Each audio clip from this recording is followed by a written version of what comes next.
Bonjour à tous et bienvenue dans cette nouvelle vidéo pour mon calendrier de l'Avent. Alors aujourd'hui, nous sommes le jour 23. Oui, Noël approche à très grand pas. Je pense que vous êtes déjà dans les préparatifs. Eh bien, pour ce jour 23, je vous propose comme couleur rose bonbon. Alors, je me libère en me pardonnant et en pardonnant à ceux qui m'ont blessé. Voilà pour aujourd'hui. Et comme bulle créative, je vous propose un petit peu de couture en faisant un joli sac. Voilà, donc je vous propose de réaliser ce joli sac dans cette bulle créative.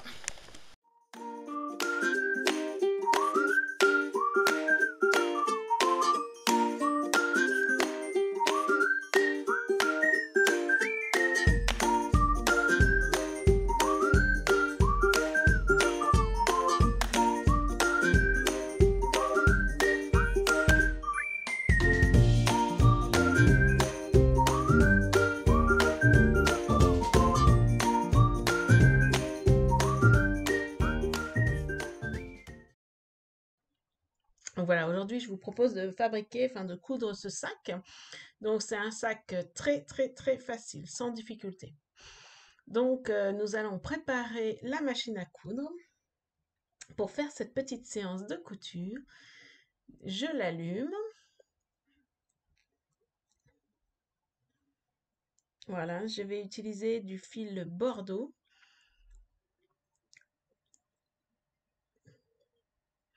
Donc voilà, la machine à coudre est prête. Enfin, il ne reste plus qu'à l'enfiler. Je mets le point nécessaire, le point tout droit.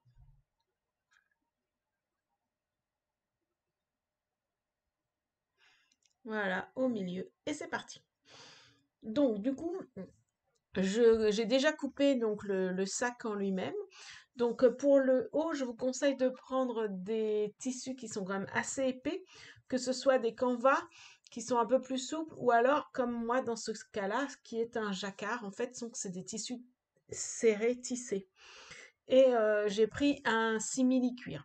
Bon, ça, c'est aussi en option, hein, si vous voulez mettre tout dans une pièce, c'est aussi faisable. Donc, je vous ai mis les dimensions là que j'ai utilisées pour faire ça.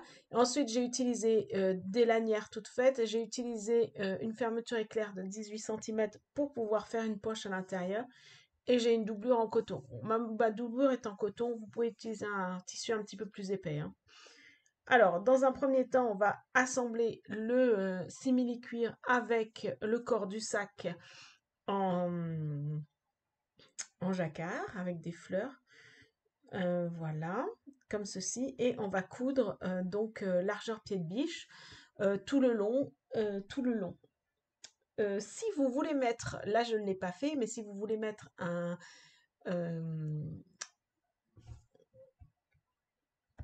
voilà, si vous voulez mettre un passepoil, c'est le moment de le mettre. Par contre, je vous conseille de le mettre que d'un seul côté parce qu'après, sinon, ça fait un peu des épaisseurs au niveau du passepoil.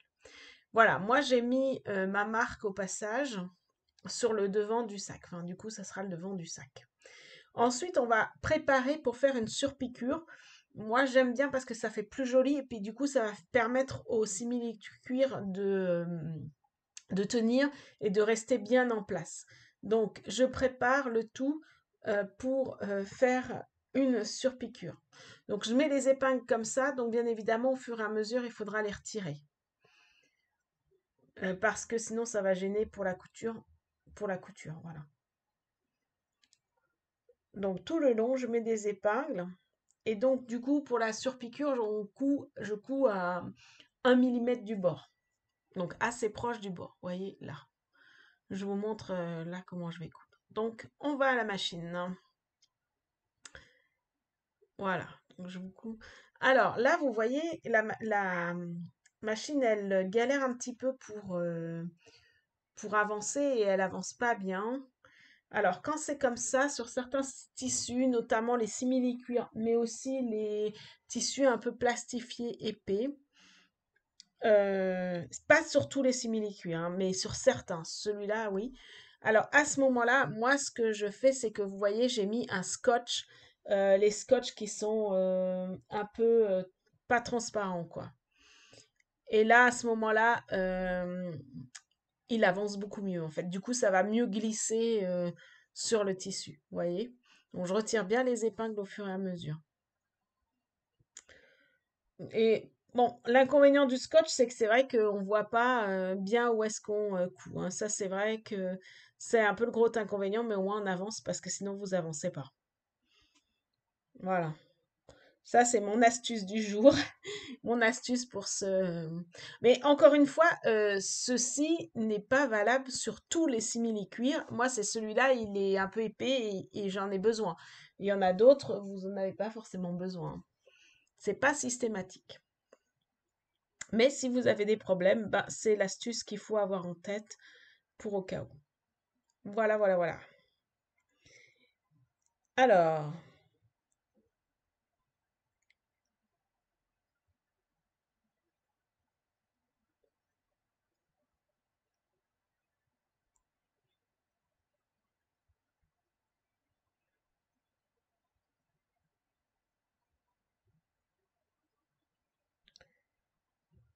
donc voilà, je continue ma petite couture tranquillement.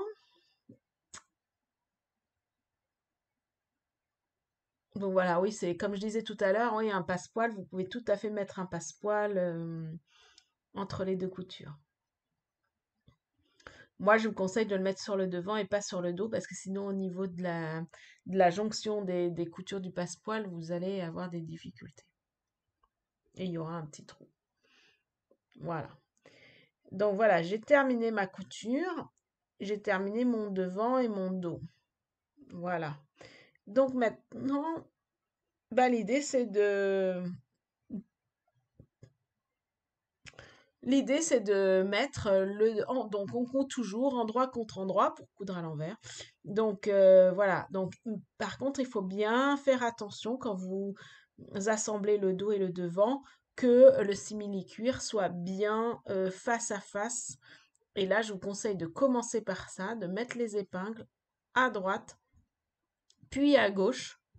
Voilà, vous le mettez bien face à face.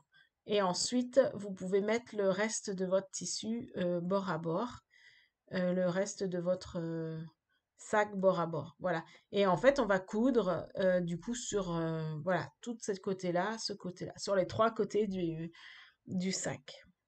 Donc moi, je me suis occupée de la doublure. Alors, je vous ai pas montré la vidéo pour faire la poche interne comme ça parce que c'était un peu un essai pour moi. Je crois que c'était la première fois que je faisais ça. Donc du coup, je vous ai pas montré. Mais voilà, on est sur doublure. Donc là, pareil, ma doublure devant est finie. Donc je mets endroit contre endroit pour coudre ma doublure. Voilà. Et je couds les trois côtés. Donc maintenant, mon sac, ben, il est cousu. Il me manque plus que les lanières à mettre. Donc les lanières, pour les mettre, moi ce que je fais, c'est que je prends 9 centimètres, voilà, de chaque côté, comme ceci. Je mets une petite épingle à 9 centimètres. Voilà. Je fais la même chose de l'autre côté, à 9 centimètres. Voilà. Je mets une petite épingle.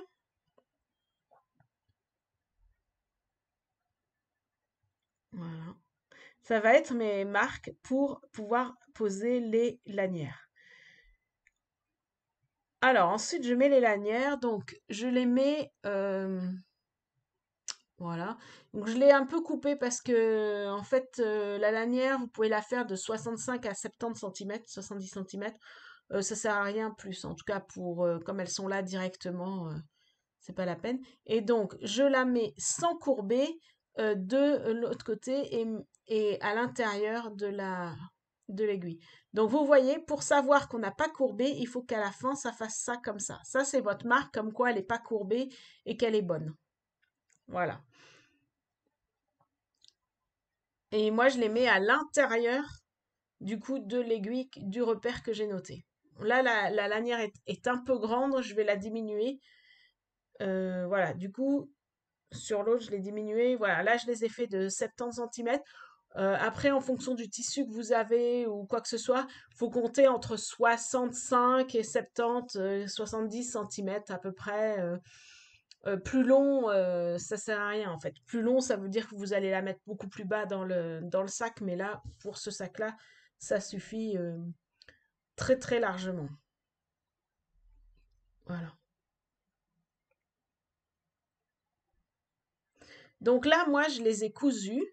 Ça permet de solidifier parce que vous savez, nous les femmes, on met quand même pas mal de choses dedans, donc les lanières, elles vont, enfin, c'est des points de tension quand même assez importants.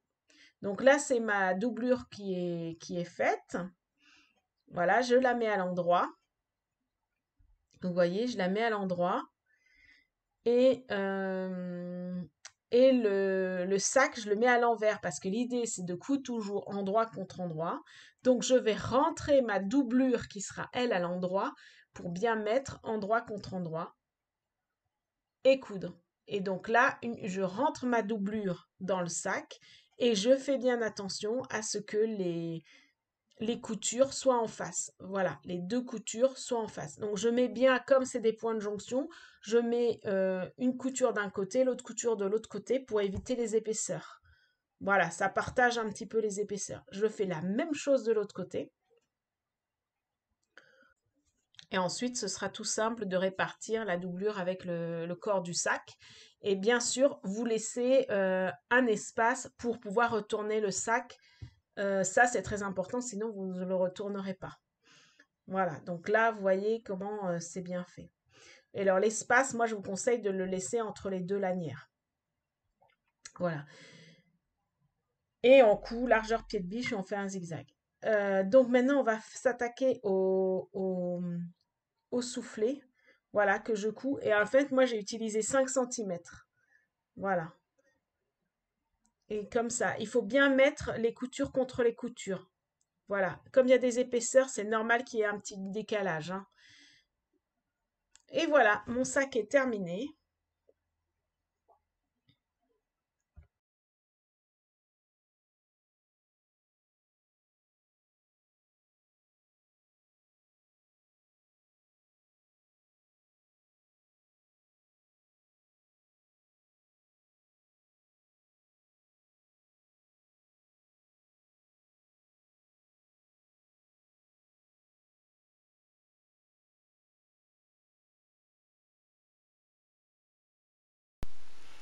Alors, j'espère que cette vidéo vous aura plu, qu'elle vous aura inspiré, et je vous dis à demain pour une nouvelle vidéo.